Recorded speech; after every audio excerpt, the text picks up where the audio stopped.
Brang, saya mau tanya karena tanyanya ini orang kuno ke orang sekarang kan gitu.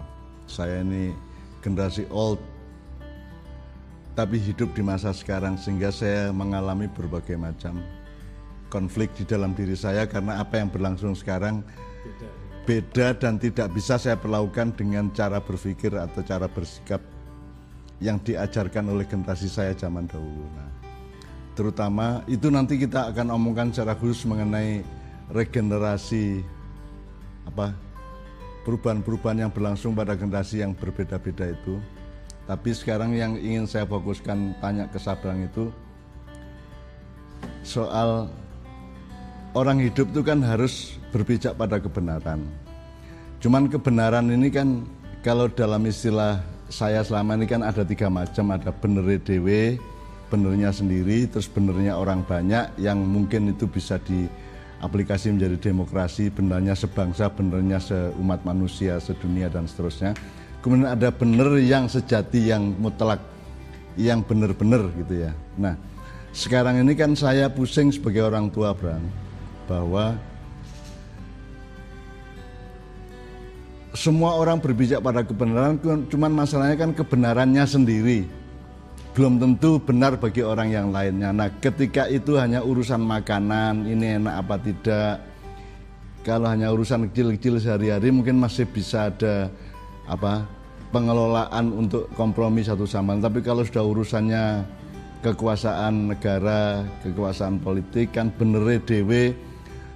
Jadi orang berontak atau orang melawan pemerintah karena yakin pada kebenarannya, tapi pemerintah juga mengantisipasi perlawanan itu dengan kebenarannya sendiri. Nah, ini jadi sekarang ini saya sebagai orang yang tidak terlalu berpengalaman terhadap semua dialektika kebenaran yang berlangsung di zaman ini, kan saya perlu tanya kepada orang yang memang lahir di zaman ini dan besar di zaman ini.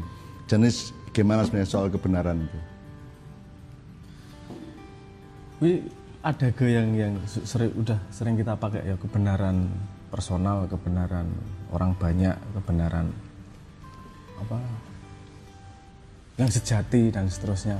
Kalau melihat polanya kan bahwa kebenaran punya gradasi, dan kalau kita picis lebih banyak lagi, gradasi per klaster itu tadi juga banyak macam-macam juga.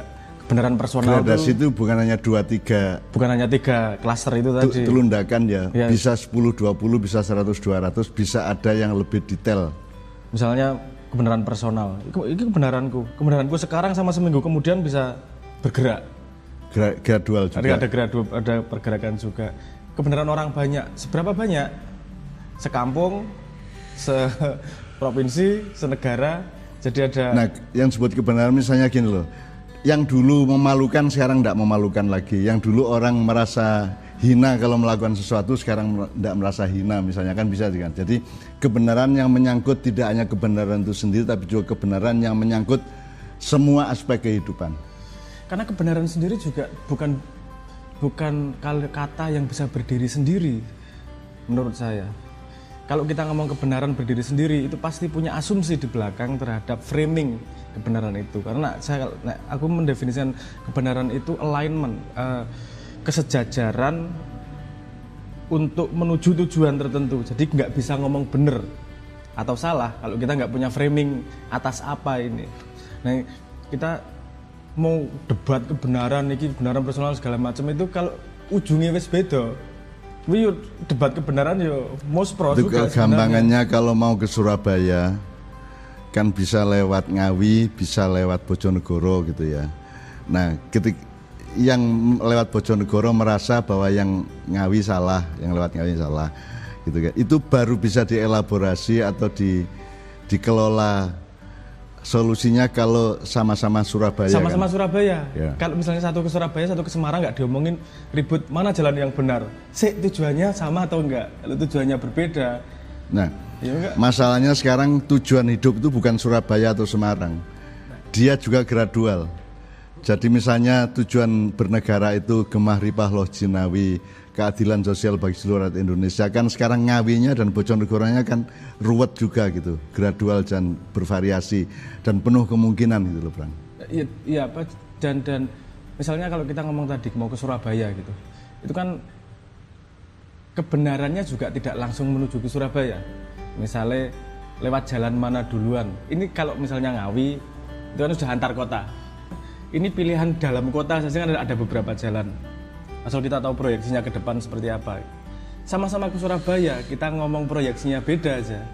Debatnya sudah nggak efektif juga. Nah, maksud saya gini, Brang.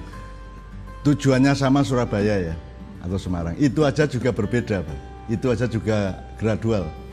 Surabaya bagi seseorang adalah X, bagi orang lain adalah Y. Itu kan juga berbeda lagi. Jadi bukan hanya jalannya, tapi titik tujuannya aja berbeda. Bisa dia berpikir secara realis, Surabaya adalah kota Surabaya. Bisa dia berpikir abstrak. Itu kalau geografis materialistik ya. Makanya itu sudut pandang. Tapi kalau ideologis beda lagi.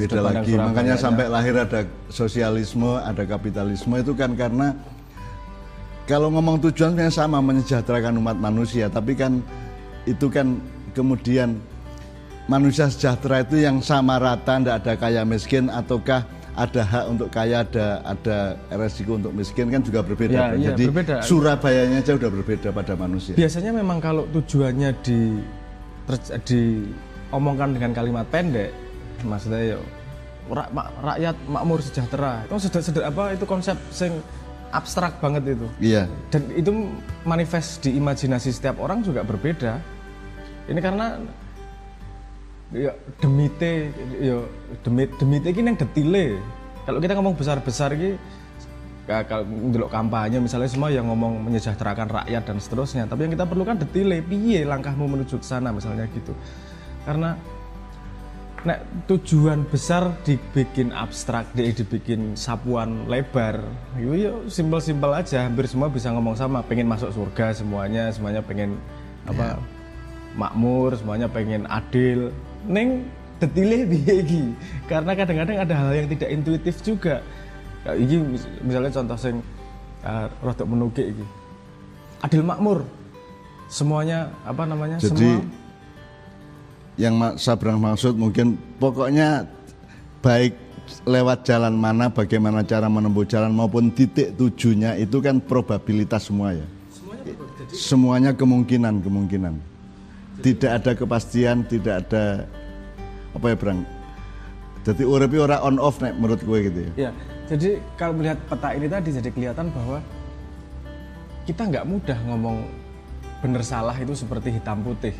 Kayak lampu diceklek on, gelap, terang diklik off, gelap, nggak sesederhana itu karena ada gradasi juga, ada variabel, ada turunan, ada mutasi. Orang pati bener tapi cukup optimal untuk sekarang kan bisa gitu juga.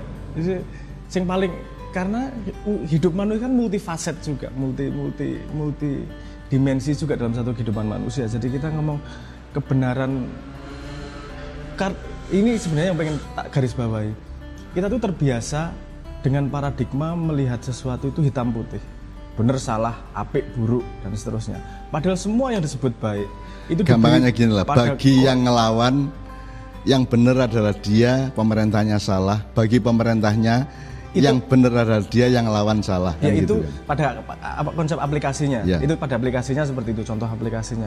Pada konseptualnya, aku mungkin ngomong bahwa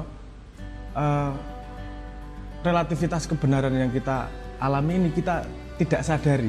Kita selalu melihat hitam putih, baik buruk dan seterusnya itu tadi loh. Padahal yo cara melihat yang selama lebih ini benar. Kalau tidak hitam putih berarti kemudian disimpulkan sintesisnya kelabu. Nah, kelabu ini kan juga ternyata kelabu 0, sekian persen. Kelabunya itu kadar kekelabuannya itu kan juga bergradasi kan gitu. Dari perjalananku aku belum pernah menemukan ada statement yang fundamental ngomong ini pasti benar tanpa ada kondisi yang disediakan. Itu maksudnya gini, kowe ngeki wong ki mesti bener, mesti apik. Kalau ada kondisi tertentu itu bisa jadi salah loh. Mangan babi ki mesti haram. Kalau kondisinya berbeda, enggak pasti haram loh. Jadi semua baik buruk itu ono apa sebenarnya ada kondisi juga. Kalau vaksin pasti suci, Bro. Vaksin pasti suci iki vaksin itu kan kalimat sains nih. Suci itu kan kalimat budaya gitu. Iku disambungke nggak make sense dengan sumber agama. Suci itu kalimat budaya dengan touchingnya, dengan rasa budaya, tapi dia hakikatnya kan bersumber dari pengertian agama. Suci apa tidak suci? Apa definisi suci berarti apa yang dimaksud definisi suci? Ya, kita nyambung gitu. Ya, suci itu kan kalau dalam fikih kan tidak najis. Najis ada dua, mukhafafah sama ringan sama mughaladoh, najis berat. Nah, vaksin ini disimpulkan suci, itu berarti tidak ada unsur najis, tidak ada unsur mudorot, tidak ada unsur yang sama Tuhan dimarahi lah gitu. Kira-kira pengertiannya begitu. Artinya kan pedomannya tetap agama itu, nah, suci. Kalau misalnya pada konsep itu saya ngelihat aspek sucinya, aspek amannya, vaksin aman secara sudut pandang agama itu bukan dari bendanya. Apakah bendanya mengandung babi atau bendanya mengandung haram? Tapi saya melihat bahwa vaksin iki ijtihad manusia untuk menghadapi masalah. Yeah. Nah, itu ijtihad manusia itu sudah sangat baik menurutku. Yo apa ijtihad manusia? Bahwa ijtihad manusia tidak selalu sesuai dengan harapan manusia 100%, itu tidak mengurangi bobot bahwa manusia berusaha untuk menghadapi masalah. Bahkan saya dikasih obat oleh dokter itu yang saya lihat nomor satu bukan obatnya, tapi itikat baik dia dan kasih sayang dia kepada saya. Dan saya lapornya ke Tuhan, ini ada dokter sayang sama saya, dia berikhtiar untuk mengobati saya, maka saya minum obatnya. Sehingga kalau ternyata obat itu mungkin tidak kondusif dan tidak relevan sama yang saya perlukan untuk sehat, jadi Tuhan yang akan merubahnya. Itu saya menghitungnya gitu, Bang. Sekarang yang saya mau kejar ini, Bang, karena ini harus Sabrang dan generasi sekarang yang menjawab. Jadi kan itu kan gradual. Jadi tidak ada hitam mutlak, tidak ada putih mutlak. Bahkan kelabu pun tidak mutlak. Kelabu pun itu juga ada gradasi, ada turunan, ada mutasi, ada variabel, ada segala macam. Nah, itu kan bisa terjadi dalam kehidupan sehari-hari dengan teman, bisa soal makanan, bisa soal negara, bisa soal apapun, bisa terjadi pada keluarga. Adil, bapak ibu adil kepada anak juga kan tidak mudah, tidak hitam putih juga. Terus bisa terjadi pada masyarakat secara umum dan bisa terjadi pada hubungan antara rakyat dengan pemerintah atau dengan kekuasaan. Nah, sekarang dari seluruh probabilitas dan sifat gradual dari kebenaran itu yang jadi bergigir-gigir, berlapis-lapis, bertelundakan-telundakan yang tidak terbatas sebenarnya. Ya. Itu kalau diambil satu sintesis atau satu tarikan garis inti gitu.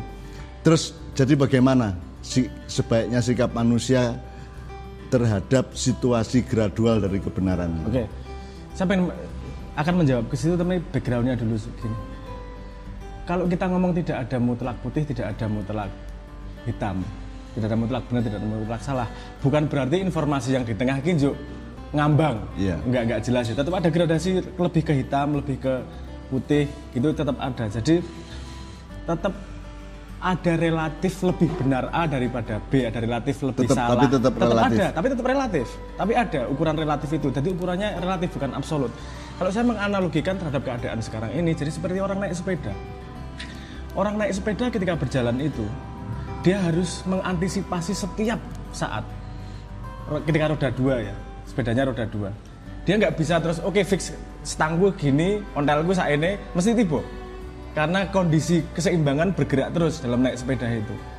Jadi dalam menghadapi informasi yang sangat banyak ini, mana yang benar, informasi yang benar nanti, informasi yang nggak jelas benar salahnya, ntar tingkat kebenarannya naik, ada tingkat kebenarannya turun, informasi tambahan ini ya naik lagi, ini turun, jadi terus-terusan seperti naik sepeda. Yang bikin bermasalah adalah wong naik sepeda yang males. Wong naik sepeda males itu golek roda 3. Jadi dia wegah menjaga keseimbangan, golek gantolan iki. Pokoknya aku percaya karo kae wae lah.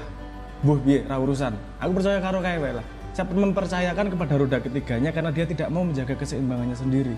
Pada semua informasi kebenaran, itu seperti kita naik sepeda, kudu waspada setiap saat terhadap informasi yang masuk, terhadap keadaan yang berbeda. Terus-terusan ini kita akan punya konstelasi data dan informasi dan pengetahuan yang bergerak terus. Misalnya ada informasi bahwa misalnya vaksin apik, vaksin elek, aku nggak punya ekspertisnya. Ini masih imbang nih. Terus ada 3 orang ngomong ini baik, ini ada 1 orang ini buruk. Oke, mungkin yang 3 ini lebih bener, kan relatif ini bergerak. Neng sing 3 iki sing ngomong wong neng warung kopi, sing sisi sing ngomong dokter. Sik bergerak meneh. Kan gitu terus nih. Kita hidup terus bergerak, tambahan informasi, tambahan obrolan dan seterusnya. Jadi tidak akan pernah pada sampai sebuah kondisi mesti benar. Itu kan mesti kalau salah. kita ngomong awam kan itu berarti kita bingung terus. Tapi kalau kita ngomong dengan ilmu atau dengan pertimbangan-pertimbangan yang sifatnya agak lebih apa ya, memahami data-data, kan itu namanya waspada. Waspada. Ya. Dan menurut saya bukan bingung juga. Walaupun kita tidak tahu kebenarannya yang paling benar, tapi itu optimal yang kita, itu maksimal yang kita ketahui tentang kebenaran terhadap objek itu. Kalau menurut saya sih manusia bertanggung jawab terhadap apa yang datang ke dia tidak bertanggung jawab terhadap kebenaran yang maha benar, yang luar biasa benar. Aku ngerti nih saat ini, asal semua informasi tak masukkan, maksimal tahuku segini, oke. Aku maksimal tahuku segini, berarti aku berlaku terhadap maksimal yang aku ketahui. Bahwa besok ternyata yang aku ketahui tidak terlalu benar, yuk adaptasi, bergerak lagi. Manusia melalui kesalahan-kesalahan kan yuk. Jadi pertanyaan saya tadi kan bagaimana menyikapi gradualitas atau relativitas atau probabilitas dari kebenaran apapun dalam kehidupan ini. Terus nek urusannya tuh sehari-hari gimana nyikapinya, kalau urusannya kemasyarakatan yang luas gimana, kalau urusannya negara gimana gitu loh bro. Oke, kalau menurut saya begini, jangan terjebak juga pada indecisive bahasa Indonesianya apa ya? Tidak punya keputusan, karena kita tahu bahwa ini relatif, terus kita nggak punya keputusan, itu salah juga. Kita perlu keputusan. Keputusannya adalah maksimal yang kita ketahui terhadap informasi itu baiknya selebar mungkin, sepanjang mungkin secara waktu, semaksimal yang kita ketahui. Nek kowe pengen ngerti luwih akeh HP, nek ora ngerti ya berlaku terhadap yang diketahui saat itu aja. Karena manusia juga bergerak gitu. Pengetahuan cah cilik, dewasa, remaja kan berbeda juga, jadi juga. Waspada tapi tetap harus ambil keputusan gitu. Tetap harus ambil keputusan. Hidup nggak bisa nggak ambil keputusan.